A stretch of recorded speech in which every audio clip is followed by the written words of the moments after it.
Get informed and updated on issues around you and the globe as well. KKTV Katikati. Oh yes, webale kubanga ate otuse mu kaseera kano akaseera akatuufu kengenda okubanga nkuweerezaamu gwe ate muna Uganda ali wano ku KKTV. Yes, definitely eno ye KKTV, KKTV Uganda. Of course, yes, tusinzira wano ku YouTube ate ne tubanga tukutusaako ebika, ne tubanga tukutusaako ebyenjawulo, ne tubanga tukutusaako amawulire agava mu bunyomero obwenjawulo wano nawali. Yes, Safe Pro of course anzaabawo ne nkutusaako ensonga ez'enjawulo. Yes, n'olunaku lwaleero ate ngobye bumale n'ensonga ate zino obenga nazo ozimanya. Yes, tukimanyi fenna anti Uganda yafuna obulwadde bwa COVID-19 emabegako kaawo. Yes, era ne tubanga tufunye abalwadde abawerawerako kuyingira ddala paka 10,000. Ate ne tubanga era tugezezaako ne tukola kitusobola. Yes, ne tubanga tuwonya abalwadde abo abamu ne bawona. Newankubadde juzi atwafunye amawulire amabi ennyo nga tumaze okufiirwa omuntu asookedde ddala wano mu Uganda nga afudde ekirwadde kino ekya COVID-19 ekireetebwa obulwadde buno bwa coronavirus. Yes, ebyo katubiteeke ebbali kubanga si bye bituleese. Yes, ngenda ku nsonga essaawa zino nkubuulire lwaki kino kiri bwe kiti, lwaki kino kyazze bwe kiti.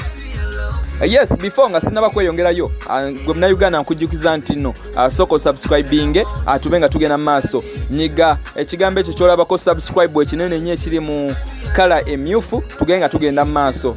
Yes, webale kubanga subscribinze katika tugende maaso.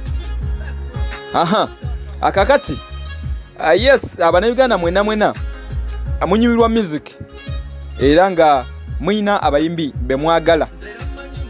bemwagala nga bayimbi bammwe nti ono artist wange. Kale nammwe aba fans ba Eddie Kenzo abawulire gano agayinza okuwulika obulala naye nga ate tulowooza nti kye kituufu ekyandibanga ekyabaddewo.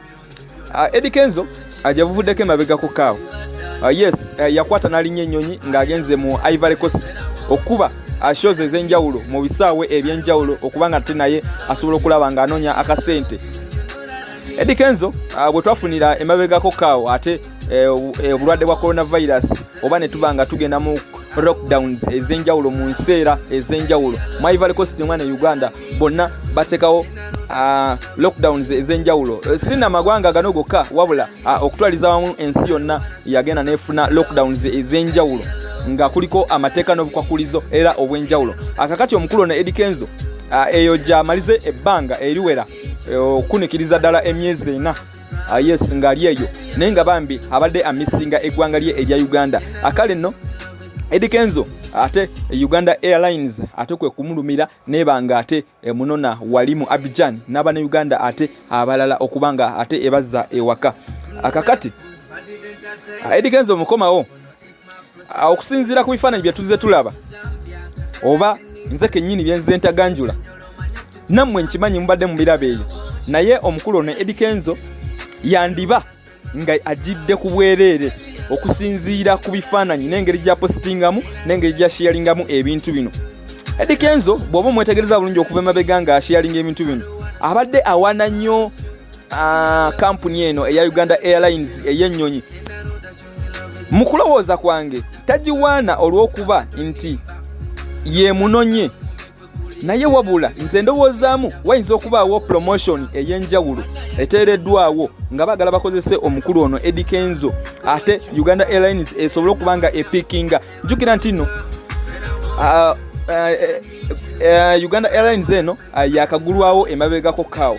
Ajjukira nti nno Uganda twalina Uganda Airlines naye nebanga ate teyasobola kutuukiriza mbeera nebanga ate kampuni eyo yagwamuko nekitwala ebbanga ate okubanga ate juzi wano Uganda Airlines nebanga ekomyewo ne bagulayo ennyonyi awo ate ne tubanga atuzaawo kampuni yaffe ey'ennyonyi eya Uganda Airlines nebanga eddawo. Kakati jjukira nti mu kaseera kano enoonya promotion naye esobola okubanga ekola ki etambuza ekintu kino kibenga kitambulira ddala. Yes, Uganda Airlines ebadde tekola bubi, ebadde ekola bulungi emirimu gyayo nga gitambula bulungi naye era ekyayagala promotion. Kati nze mu kulowooza kwange ngamba nti Uganda Airlines eno abakozesezza omukisa guno gwa Eddie Kenzo mu kaseera kano abantu ke babadde balinze ebbanga lyonna nga balinze omukulu ono Eddie Kenzo Yes, Eddie Kenzo yakomyewo fena tukimanyi, akomyewo olunaku olweggulo ekiro ekikeesezza olwaleero. Yes, akakati Eddie Kenzo ono awaanye nnyo kampuni eno ya Uganda Airlines. Kino nye kimpa endowooza egamba nti Eddie Kenzo ono yandiba nga bamuleese ku bwereere nga tasasudde wadde ataso. Eddie Kenzo yandibanga bamukomezaawo ku bwereere nga bagala okumukozesa nga promotion. Soko oddemu okuba kafaananyi emabega. Olowooza lwaki Abannayuganda abamu be basoose okuleeta emisana ku ssaawa nga 11? Olowooza lwaki Kenzo teyabaddeko? Okiwulira? Lwaki olowooza Eddie Kenzo teyabaddeko mu Abannayuganda basoose okujja? Lwaki yatuuse mu kiseera ekyo ng'ate azze n'abantu abatonotono? Mu kulowooza okwange nze ngamba yes, Eddie Kenzo bamuleese mu mbeera bw'etyo. Okitegeera kwegamba bagezeeko okubanga bamukozesa nga promotion eri kampuni eno eya Uganda Airlines. Bwe ndowooza eyo yendowooza yange era nkimanyi bwe kitu kirabika bwe kibadde. Eddie Kenzo teyasasudde wadde n'ekikumi kya Uganda era muzeemu mumulabye ku posti gyasembyeyo okupostinga olwaleero era azzeemu n'apostinga Uganda Airlines ng'agiwaanawaana yeekubye ebifaananyi ne ba pilot, yeekubye abafaananyi n'abaweereza ab'omu nnyonyi aba Uganda Airlines. So ebyo byonna bikulaga nti wabaddewo enkwatagana ebaddewo wakati wa Eddie Kenzo ne kampuni eno eya Uganda Airlines. So bwenkyo bwendowooza nti omukulu ono Eddie Kenzo yajjidde ku bwereere, teyasasudde wadde n'ekikumi. Olw'okuba ye ate munnaaye munene mu ngeri eyo ey'enjawulo, abantu alina abagoberezi bangi. Yensonga lwaki Uganda Airlines yasazeewo okumukozesa bwetyo as in promotion. Akale ekyo nkitadde webale nnyo kubanga ate obadde otugoberera wano KKTV. Ankutegeeza nti KKTV tubeera n'ebirungi bingi, tubeera n'amawulire mangi ag'enjawulo agava mu bunyomero bw'enjawulo. Yes of course, Safe Flow nze abaawo nenga kutuusaako.